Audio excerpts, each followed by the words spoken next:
आपण पाहत आहात आपल्या हक्काचे प्रतिध्वनी न्यूज। उद्घाटन न झालेल्या नव्या सभागृहावरून मिरज पंचायत समितीत गदारोळ, मासिक सभा बंद पाडली। मिरज पंचायत समितीच्या उद्घाटन न झालेल्या नव्या सभागृहात मासिक सभा घेण्याच्या निर्णयावरून सत्ताधारी आणि विरोधकांमध्ये जोरदार वाद रंगला।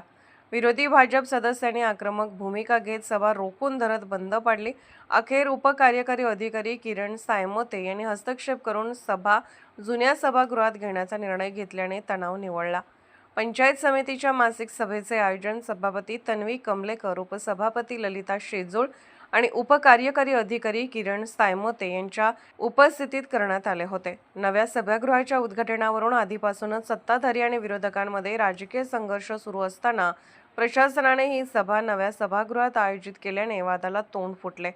भाजपचे सदस्य विष्णू पाटील, विनायक जाधव, संदीप बंडगर आणि पांडुरंग पाटील यांनी सदस्यांना विश्वासात न घेता सभा नव्या सभागृहात का घेतली असा सवाल उपस्थित करत उद्घाटन होईपर्यंत येथे सभा घेऊ नये अशी भूमिका घेतली।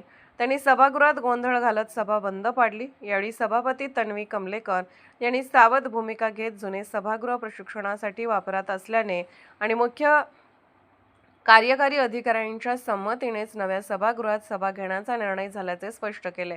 मात्र सुरुवातीला सत्ताधारी सदस्यांनीही त्यांना अपेक्षित साथ न दिल्याने विरोधकांशी त्या एकट्याच भिडल्याचे चित्र दिसून आले। वाद अधिक चिघळू नये यासाठी उपकार्यकारी अधिकारी किरण सायमोते यांनी हस्तक्षेप करत सभा जुन्या सभागृहात घेण्याचा निर्णय जाहीर केला।